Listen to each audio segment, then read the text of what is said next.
Reka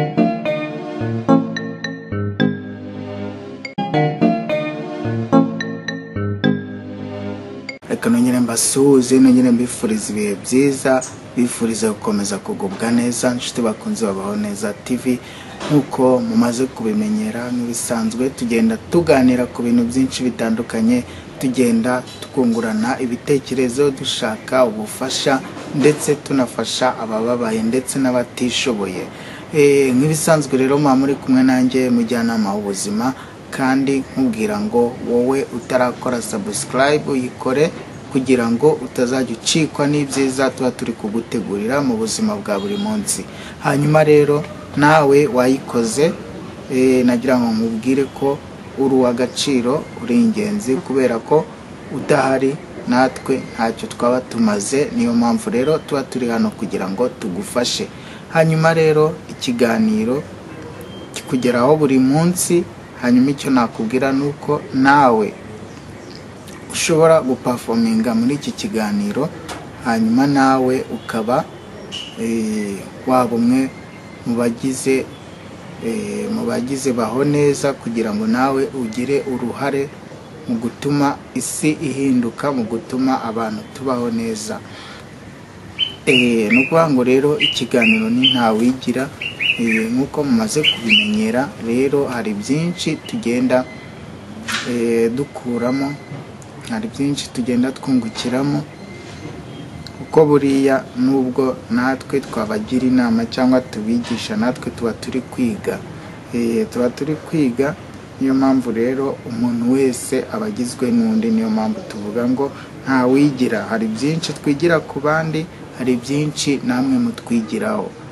Niyo mpamvu rero ntawigira. Niyo mpamvu ibintu byose bigirwa n'abantu. Buriya umuntu uzubaha umuntu, ikintu cya mbere zagera kugira ngo ugire icyo ugereho cyangwa ugere ku byo wifuza, nuko uzubaha umuntu kandi ukamukunda, ukamugirira urukundo. Hanyuma rero tudatinze, hari umukunzi wacu wari watwandikiye email ndende atubwira ati, ndagira ngo mumbwire ubusobanuro bw'izina Joseline cyangwa Joseline. Ubusobanuro bw'izina Joseline, mumbwire imico ye, imyifatire ye ndetse n'imyitwarire ye, kubera ko njyewe mfite umukunzi witwa Joseline, tumaranye imyaka 5, ariko gufata umwanzuro wo kubana byarananiranye, kubera ko igihe cyose tubiganiriyeho ntabwo tubyumvikanaho, turashwana. Nagira ngo mumbwire rero, mundebere niba dushobora kubana koko, kugira ngo ibyo nsaba nzabyubahirize. Uwo ni umukunzi wacu wabitwandikiye. Rero nkubwira ngo nawe niba hari icyo wifuza kumenya, kidasanzwe, cyangwa nubwo cyaba gisanzwe, icyo waba wifuza kumenya icyo ari cyo cyose, twandikire kuri email yacu umutinyarwanda@gmail.com, cyangwa kuri WhatsApp, cyangwa uduhamagare kuri 0791 16 93 aho ngaho tuba tuhabaye, tuba duhari kugira ngo tugufashe.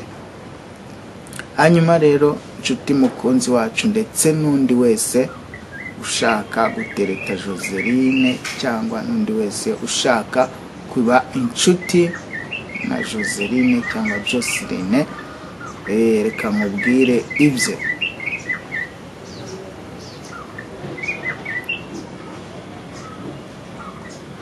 Joseline ni izina ry'igitsina gore.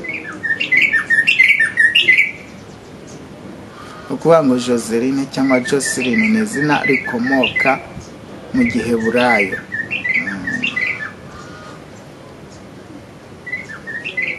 Rikaba risobanuye ngo Yehova ni umutabazi wanjye. Ukuvuga ngo Joseline cyangwa Joseline ni izina rikomoka mu Giheburayo, rivuga ngo Yehova ni umutabazi wanjye. Imiterere rero y'abantu bitwa ba Joseline ni iyi ngiyi. Umukobwa witwa Joseline ni umukobwa ukurura abantu, agira igikundiro kandi ahorana akanyamuneza. Gusa nubwo agaragara nk'umuntu ukunda abantu kandi w'igikundiro, ntabwo akunda abantu cyane. Ni umunyembaraga kandi ntapfa kugaragaza amarangamutima ye. Kumumenya ntibyoroshye. Azi gutoranya inshuti nziza kandi amahirwe abonye yose ayakoresha neza. Akunda amafaranga n'ibintu, agakunda no gukora ubucuruzi. Buri gihe aharanira inyungu ze ku giti cye muri byose. Nta kwihangana agira kandi ibintu byose abikora yihuta. Uwo ni Joseline, ngira ngo nubicunga neza uzabireba neza, hanyuma nawe ugenda umwigiraho ibindi. Ibi ni bimwe mu bimuranga bishobora kugaragara kuri ba Joseline muri rusange. Hanyuma ikindi, Joseline afata imyanzuro ahubutse akazabyicuza nyuma, ku buryo ashobora kukubwira ijambo rikagukomeretsa atabishaka, akabyicuza yamaze kubikubwira. Ni ukuvuga ngo rero, niba uri inshuti na Joseline, niba mukundana, ibyo akubwiye byose wifata nk'ukuri kubera ko arahubuka. Nahubuka akakubwira ikintu kikagukomeretsa, wowe wihita uvuga uti kiriya nicyo buriya yamaze gufata umwanzuro. Ntabwo umwanzuro we rero uba uhamye, kubera ko ashobora kubikubwira cyangwa ashobora kugukomeretsa cyangwa ashobora kukubabaza, nyuma akabyicuza.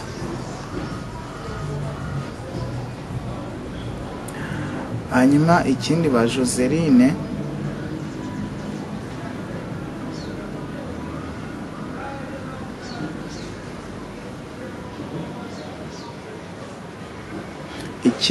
wamenya kuri Joseline ntiyihanganira umuntu ushaka kumuyobora cyangwa kumutegeka. Ntanakunda abamuvugaho amakosa. Akunze kugira amahirwe mu buzima, kandi iyo atanze ibitekerezo biremerwa. Iyo akiri umwana, Joseline aba ari umunyamafuti n'inkubaganyi, kandi aba yikunda. Agira akavuyo, ni umunebwe kandi ntiyumva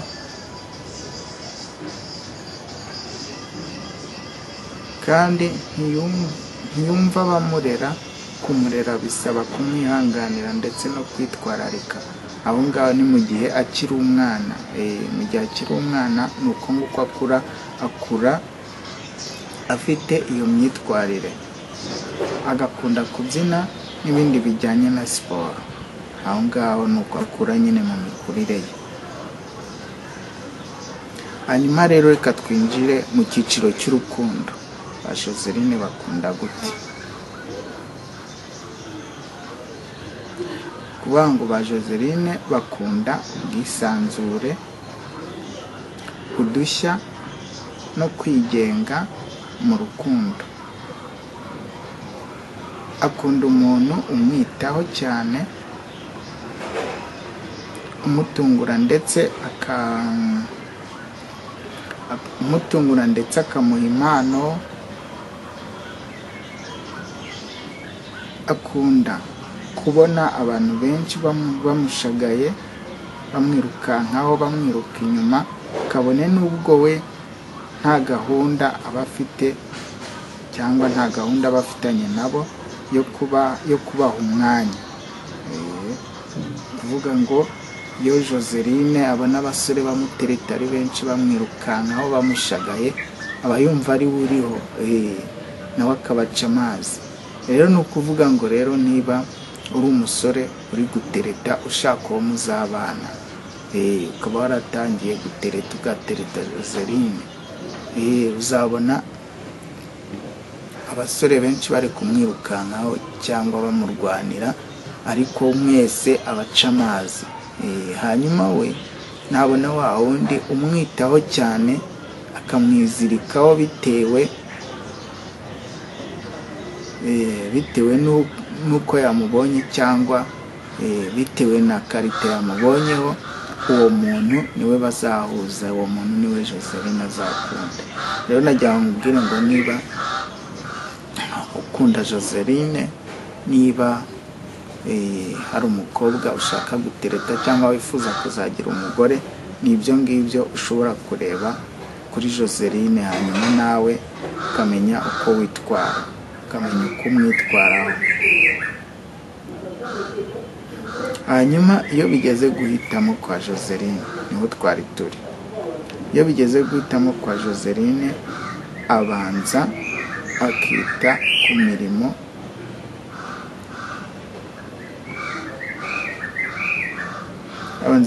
ku mirimo ituma yigenga, ntihagire umuhozaho amategeko. Akunda ibijyanye no gucuruza, ibyo twabibabwiye, cyangwa kwamamaza no kwamamara, byose biragendana. Akunda kwamamaza ndetse no kwamamara, kumva yaba icyamamare, kumva aho yahita hose bamukomera amashyi, yumva kandi yaba umunyamategeko.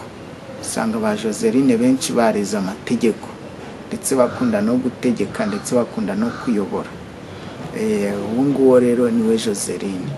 Hanyuma rero nshuti mukunzi wacu, niba umaranye imyaka 5 na Joseline, uzi ko mukundana, ariko amubwira ibyo kubana kumva ni mu byumva kimwe, ni ukubera ko utagendera ku bitekerezo bye.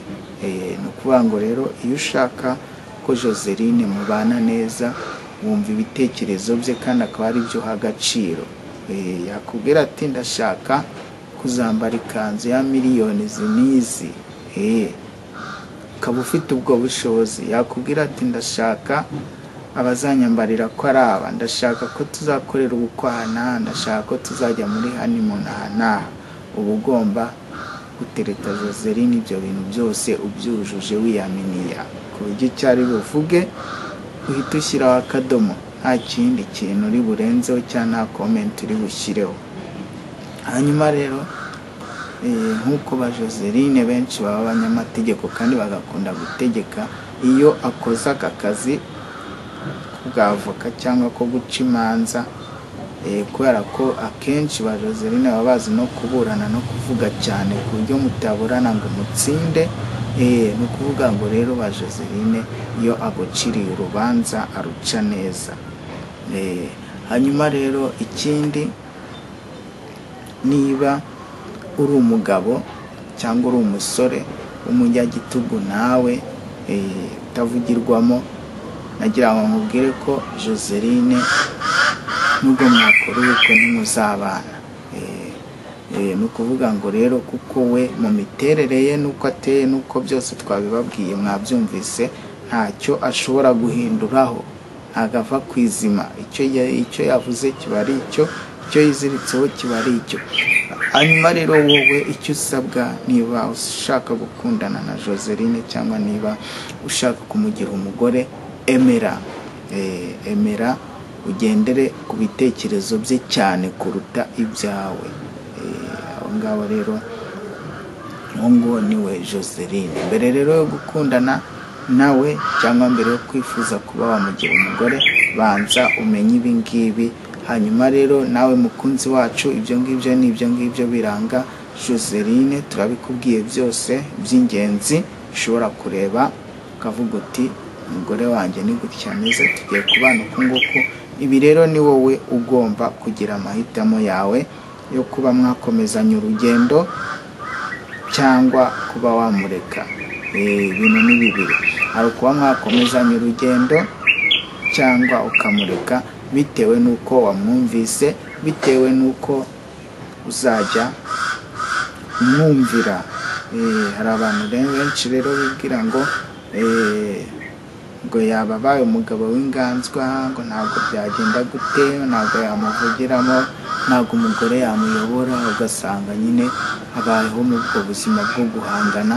Rero niwiha kwikorereza guhangana na Joseline uzumirwa kubera ko azagukorera ibitangaza, azagusiribanga gusibe no ku ikarita y'isi. Azagusiribanga gusibe no ku ikarita y'isi, kubera ko nyine ntabwo akunda agasuzuguro. Ni ukuvuga ngo rero awe abifata nk'aho wamusuzuguye, hanyuma nawe kandi bitewe n'uko yiyemera kandi agakunda kwemeza no kuba icyamamare ku buryo nyine akora ibintu bidasanzwe, abantu bakamuvuga cyane, abantu bagatangara, azagukorera ibitangaza kugira ngo akwemeze. Uwo nguwo niwe Joseline. Murakoze cyane, mwari kumwe nanjye mujyanama w'ubuzima. Gushimira inshuti mukunzi wacu wari watwandikiye utubaza, hanyuma n'abandi nizere ko mwumviyeho. Hanyuma nawe niba hari ubusobanuro bw'izina runaka ushaka kumenya, niba hari umuhungu ushaka kugereranya bitewe n'amazina yawe n'amazina ye, ushobora kureba imico yawe, ukareba n'imico y'uwo mugiye kubana, ugahita umenya uko uzamwitwaraho, ugahita umenya niba bizavamo cyangwa bitazavamo. Mukabihagarika hakiri kare, aho kugira ngo muzagende mupfu ubusa mwamaze kubana. Uba ugomba gufata ingamba, ugafata ibyemezo hakiri kare. Ibyo rero nibyo twebwe tuba dushaka, kugira ngo abaho neza, abantu babeho neza, bagende babeho neza, babane neza. Nicyo tuba twifuza, kubera ko iyo abantu babanye neza, babayeho neza, ubuzima buba bwiza ndetse n'igihugu kikaba cyiza. Kubera ko igihugu gifite abantu beza babayeho neza, kiba ari igihugu kimeze neza.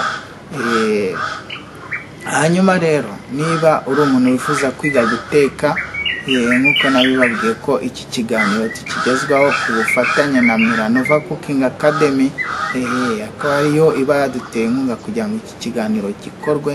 Hanyuma rero ushaka kwiga guteka, ushaka kwiga gukora imigati, ibyo byose bikomoka ku ifarine, patisserie ndetse na boulangerie, muri Miranova niho honyine babyigisha neza, kandi ugahita ubona akazi, kubera ko bagufasha no kubona akazi, kubera ko wiga bigisha pratique gusa, no kuvuga ngo ubyiga ubikora, uhava uzi gukora byinshi, uhita winjira mu kazi.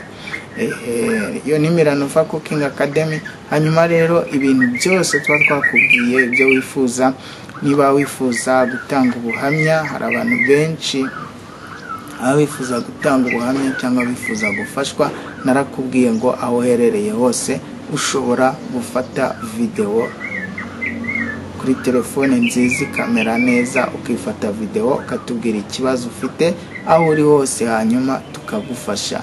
Nicyo Baho Neza ibereyeho. Abakunzi babaho neza nabo barafasha, hari benshi bagiye bafasha batandukanye. Niyo mpamvu rero nifuza ko twese twatinyuka, hanyuma tugasenyera umugozi umwe, tugafashanya, ukeneye ubufasha wese akabubona. Murakoze cyane, mwari kumwe nanjye mujyanama w'ubuzima. Ndabakunda cyane, Imana ibarinde, naho ubutaha.